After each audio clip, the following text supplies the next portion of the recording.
Here is the ceremony. They asked me to join them because I'm the solar man and they worship the sun. The Peruvian money is El Sol, and Solis, it means the suns. And I did. Of course, most of their invocations were in Quechua. Do you understand Quechua? No. Okay, I don't understand a word of it either. But that's a pre-Spanish language, the pre-Columbian language that people use. Essentially a dialect. What? A dialect? It's a dialect. Yeah, yeah. But it's nothing like Spanish at all. I don't understand any of it. Yeah. So, and they asked me to do it. I did it an invocation in Spanish. They asked me to do it in English because they wanted the gods to have several languages. But the ones I understood in Spanish were rather political invocations. If George II had been there and the gods had answered the prayers, he'd be a little pile of ashes now.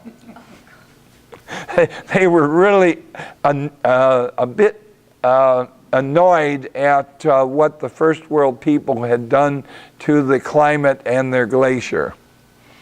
By the way, all those food are gifts to the gods, and after about 45 minutes of socializing and everything after the thing, people help themselves to the things the gods haven't taken. And I was one of the shamans, so they had me chewing 5 coca leaves, and then taking a swig of what they call chicha, which is like Kentucky White Lightning. It must be about 130 proof. And then I repeat, do that again.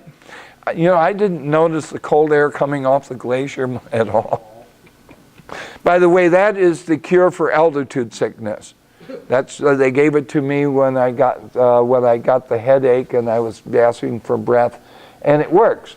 But it does that, and it doesn't make you high. It just makes you feel normal. Okay, I went to Mexico in last April, a year ago, and taught the Mexicans group how to manufacture modules also. Same thing we did in Rwanda. And this is, they started a company also. And again, we're doing the same thing. We're putting the modules on the roof of the little factory in order to recharge the batteries and keep working.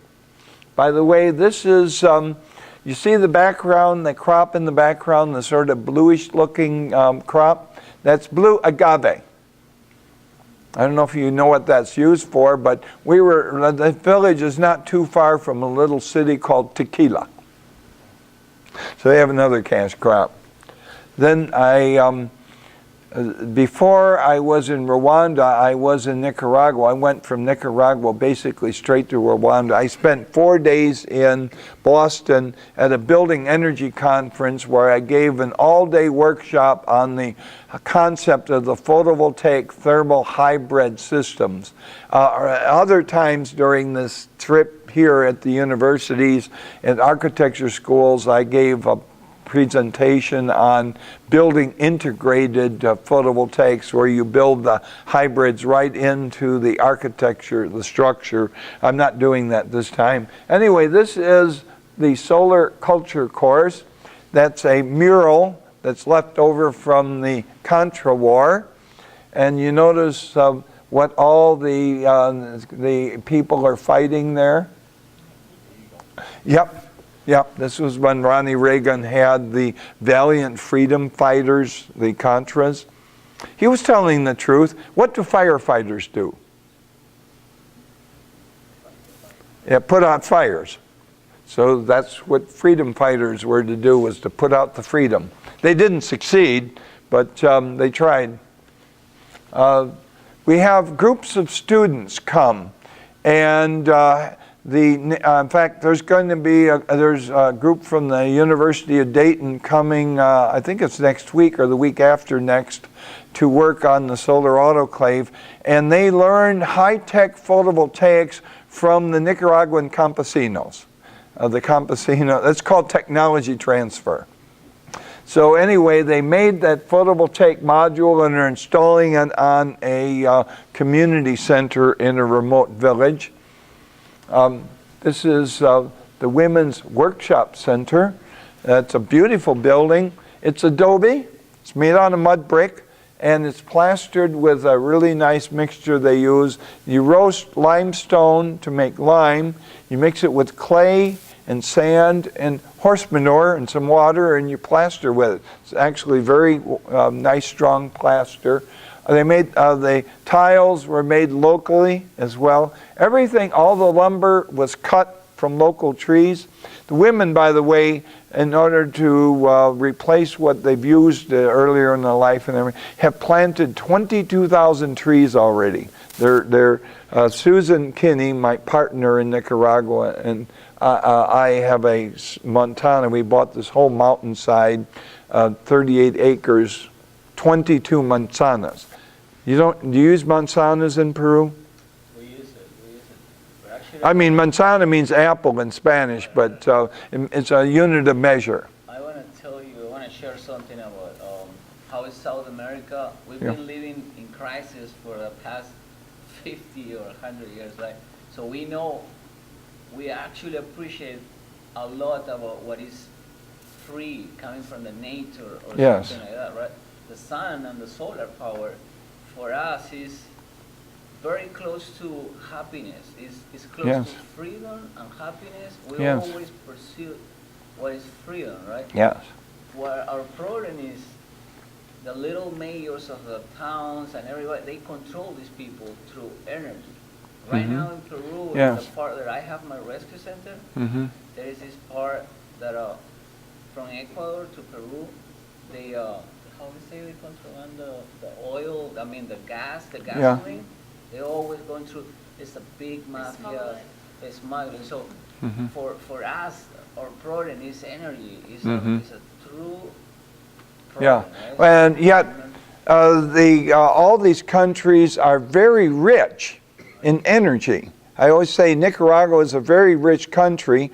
Just the only problem is the people are all poor, because you have all the natural resources right there, and that's an example. The only thing that comes out from outside the area are the metal parts. The nails, the screws, the door hinges, and things like that. All the wood was cut locally and put into made the doors and everything, were all made by local carpenters. There's 2 or 3 of them. And the woman in the middle holding the paper is Nemia. We just bought her plane tickets. She's going to Peru for a month from the 27th of May to the 27th of June to teach the women up in the Andes how to make their own solar cookers. So this is where we are literally bringing power to the people in the form of 12-volt electricity as well as heating for the solar cookers. By the way, that building is off the grid. It has photovoltaic power.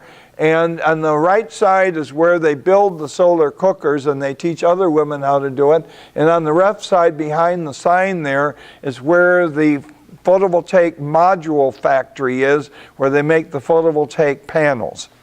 So that is a workshop factory, and I think it's really quite nice. And there's 2 interns. We have a lot of volunteers who go down and work, and you can do so too. Now, Susan Kinney is like Tom Sawyer.